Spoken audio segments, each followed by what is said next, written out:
back. We have film critic Josh Bell right here, and you know what we're going to talk about? We're going to talk about movies and events happening in the Valley. Yes, we are. And we always love having you here, of course. Well, thank you. Always happy to be here. Yeah, so we always like promoting locally made films and documentaries. Yes, we do. And the first thing we're going to talk about is a local documentary from filmmaker Jason Harney. It's called Repeat Offender. And Harney himself is actually a former Metro police officer, and he made this documentary about this notorious thief and the efforts to capture him.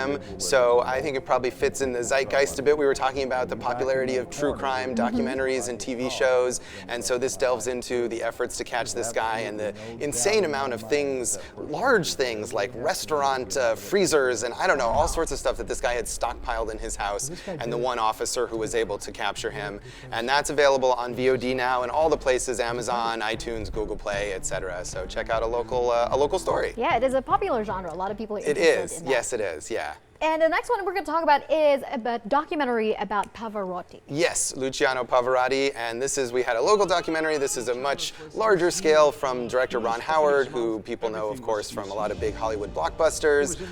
And this is sort of a passion project for him, telling the story of the life of Luciano Pavarotti, the famous opera singer, his career, his life. And so it's interesting when these Hollywood filmmakers, Martin Scorsese does this a lot, take kind of things that they're passionate about and delve into them in a documentary format.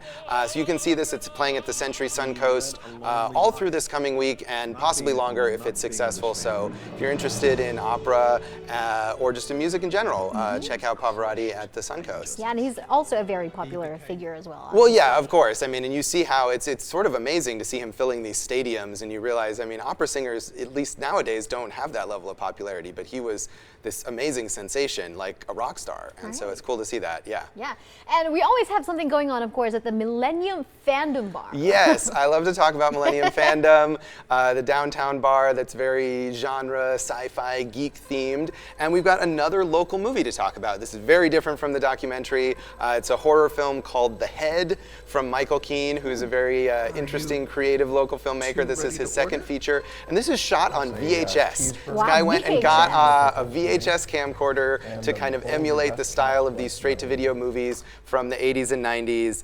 This is the world premiere of this film at the Millennium Fandom Bar on the 24th at 8 p.m. It's free, and the filmmakers will be there. I encourage people to check that out. Yeah, some people might not even be familiar anymore what VHS is. Right, that's true. If you don't know what VHS is, you can go to Millennium Fandom. Maybe they'll show you what a VHS tape looks like. I don't know if they're showing this like on a VCR. I really hope that they are, because that would be an awesome way to show this movie. Be quite an experience. Yes, it would. And of course, the dive-in movie is still going on. We have Back to the Future showing this time. Yeah, I wanted to highlight Back to the Future for this Wet n Wild dive-in movies, which they're doing every week throughout the summer. And a lot of what they're showing are kids animated movies, which are fun because it's a family location. But I like that they're showing Back to the Future. It's a bit of an older movie. It's a classic, and it's something that maybe adults who go to the park will be more inclined to see.